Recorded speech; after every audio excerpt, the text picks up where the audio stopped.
Some people say basketball is just a game, but for others, it's the beginning of a dream, a classroom, and sometimes even a passport to opportunities they never imagined.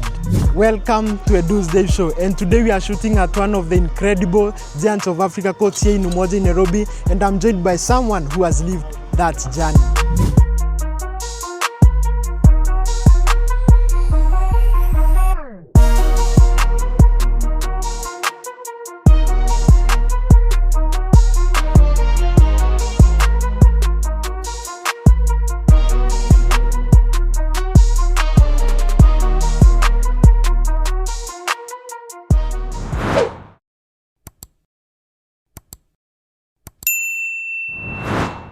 She is a basketball player, a mentor, and a proud Giant of Africa alumnus, and someone who believes basketball can change lives.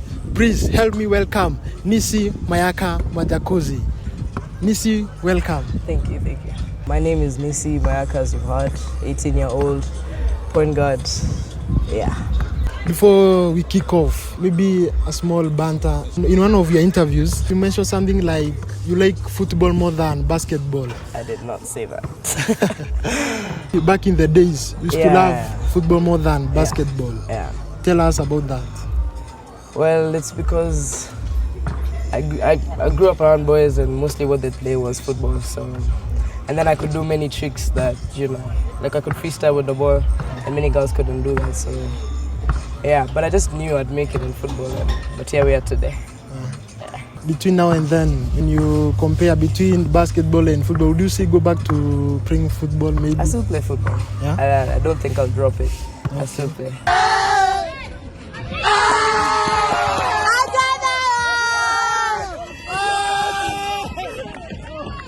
For someone watching you today, they see confidence, but maybe who is Nissi'S Majakozi away from the basketball court?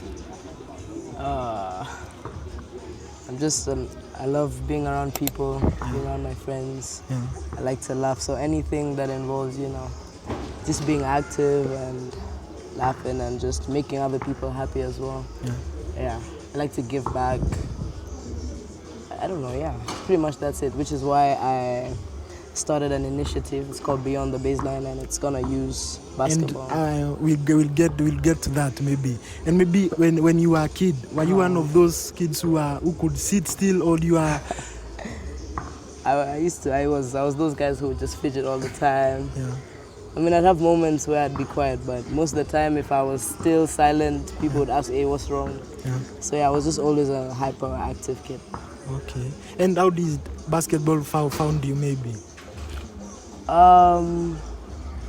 I think I was born with I was just born to be a sporty child. Yeah. I don't remember the first time I played basketball, but I've played a couple of sports since I was 6. I was in a school that was so co-curricular, activity oriented, and I was encouraged to play a lot of sports since I was a very young child. Okay. And how was the experience maybe holding basketball for the first time? Maybe how was that feeling? To be very honest, I don't remember. But I know it was hectic at some point because I used to be the only girl playing with boys. Yeah. Because the girls' team wasn't, when I was starting up, of course, there wasn't really a girls' team. Not many 6-year-old girls were playing basketball. Yeah. But as we grew up, it became more interesting.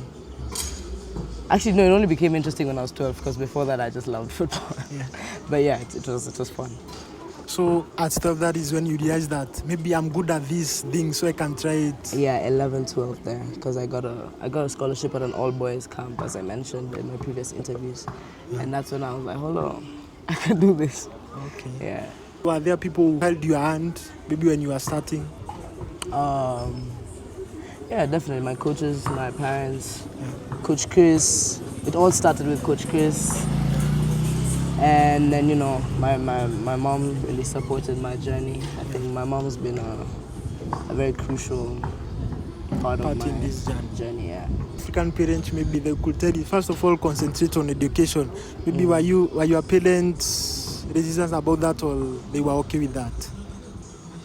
The thing is, I don't know. I think my mom just let me figure out who I really wanted to be. Of course, I couldn't let go of education. We have our aunties, our uncles who are always talking about school and whatnot. And my mom was strict about school. Like, yes, she'd let me find myself, but I don't think I had room to really fail or not take classes serious. Yeah. I'm sure every athlete has a beginning. Of course, this thing comes with a lot of challenges.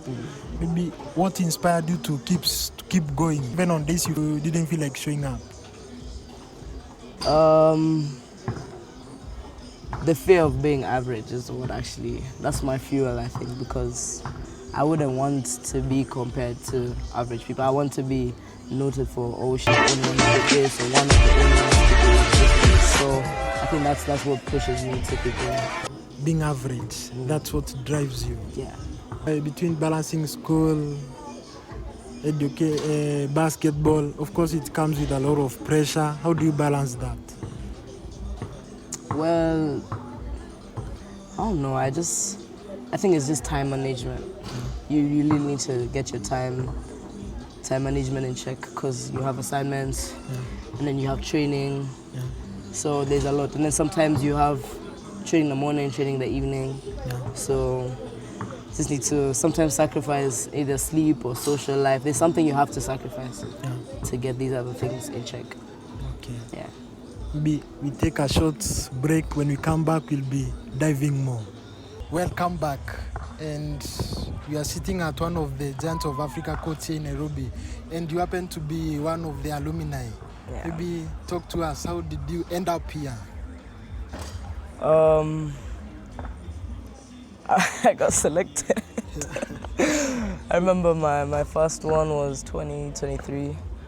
Got selected for the team, and they only took eight players, so it was quite nice to know that I'm top 8 to be picked for that, and it was a good experience to go learn from so many other people, coaches from all over the world, Africa, the States, and Europe, and then also learn from players your age but from different parts of the continent. Learn their culture, learn how they do things there, and then also learn from them basketball-wise. You mentioned something about selection. Are you selected to join? Maybe break down that for us. Selection is selection. Yeah. You're picked to go and represent the country.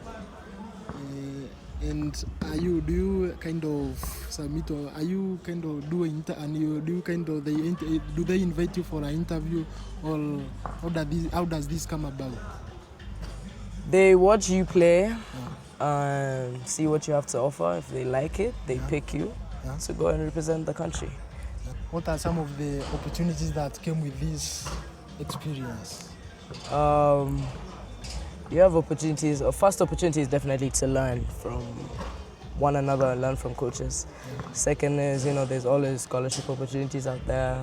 There's an opportunity to come back, I went the second time. There's so many opportunities from any international event that you go for. And I'm sure if the younger Nissi today, we'll be seeing you, being a Giant of Africa alumni.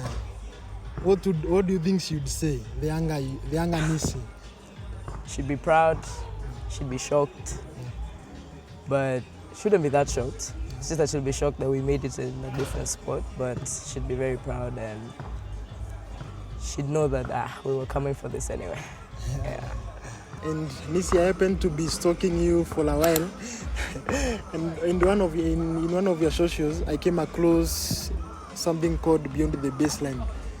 And one of the things maybe I can read, I noted it somewhere. It says that, and the words that stood out for me were creating opportunities, building confidence, inspiring leadership, using the game to make a difference. Maybe tell us more about that. It's in the name. Beyond the Baseline is about who are we in the community, who are we beyond these 4 lines that, find is the player, but then who are you off the court? And this means a lot to me because it's been a journey, finding myself, besides Nissi, the number 5 on the court. So I realized I might not be the only one, trying to find themselves or having something they know they can offer besides just playing. So with Beyond the Baseline, we're going to be looking at different ways in which we can impact the community, impact different players just off the court. And something's coming up, you guys stay tuned. We'll be working with a couple guys. We'll be working with a home in Soweto, working with the Diwopa Church, because there's a GOA court over there. And yeah, you guys stay tuned, something's coming. And I'm sure someone watching these things today and wants to be part of that mission, maybe what you would tell him or her? There's going to be different polls I'm going to be putting up. Send me a DM, either on my main account or on the Beyond the Baseline Instagram. The email me, call me. Just look for a way to contact me. I'm readily available to work with you, hear what you have to suggest or put you on board. So guys, be on watch, look out, be on the lookout. Yeah. Maybe a quick fire question. Are you ready? Okay. And maybe no overthinking. Okay. Whatever comes in mind, you put it out. Okay. Crossover or 3-pointers? 3-pointer. Morning training or evening training? Morning. LeBron or Michael Jordan? Plead the 5th. Okay. Stephen Curry or Damian Lillard? Steph. Eh? Steph. One Kenyan player every young baller should watch? One Kenyan player? Yeah. Hey, there's a couple, that's what I'm gonna say. Maybe one? Watch me. Okay. Maybe one word that describes basketball? One word that describes basketball. Wow. One word that describes, I think amazing. Basketball is amazing. Amazing. Yeah. That's the one. What has basketball maybe taught you about life that probably school couldn't? One thing basketball has taught me, I'm not sure school wouldn't teach me this, but I specifically learned this from basketball, is hard work beats talent any day. You have to stay committed to the grind, you have to work hard, and yeah, just stay disciplined and committed and consistent, and I think you'll beat talent any day. Because a skill is something you can work on and build and make better each time you work hard. But your talent, if you just sit with it, then you stay stagnant. And maybe when young guys watch you, maybe what do you hope they see in you? I hope you guys see me as someone you can look up to, be outgoing, be confident, chase what you want, and yeah, I hope you just get confidence from me and just be you, to be fair. Yeah, just be a leader in the small space you're in and just be you. Yeah. What's the biggest dream you're still chasing? Biggest dream? Yeah. To be great.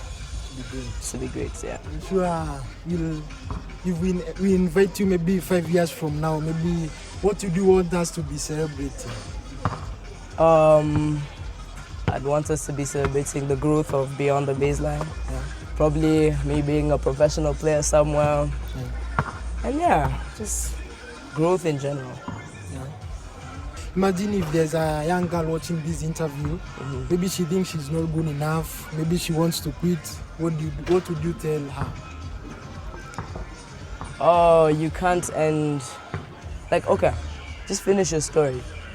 I don't think quitting should be an option, because imagine if half the people we look up to quit, then we'd have no one to look up to. You never know who'll end up looking up to you. You don't know what you'll end up being. So don't cut your story short just based off, many negatives or people talking bad. All of us go through all those discouraging moments, but don't let that cut your story. Let it make your story interesting. Yeah.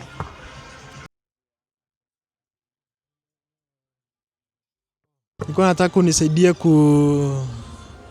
to chip in this thing. Or to shoot. Yeah, to shoot. Bad shoot. Yeah, that's the word. Okay. I'm left-handed, so my shooting hand is gonna be at the bottom of the ball, and my guide hand is gonna be on the side. And you bend your knees, and then. Hey! Hold on. you shoot your shooting hand Yeah. and your guide hand, and then down, and then you flick your wrist. Yeah, pretty much. Nice. Okay. Let's see whether I've learned something today. And then your guide hand on the side. Okay. I'm not a coach, I'm so sorry. Side on the side. And then bend your knees. And then you push it up with your shooting hand. And you have to flick. Yeah. You have to bend your knees. The strength comes from mainly from your legs. Yeah. Pretty much. Yeah.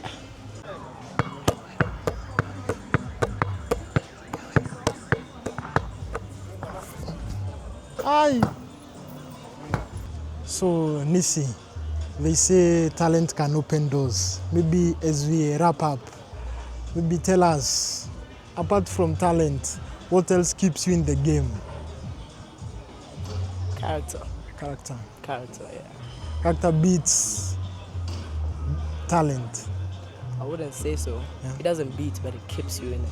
It keeps you in the game. Nissi, thank you for talking to us. For sure. Maybe your story reminds us that to always aim higher, not being average. Yeah. Yeah.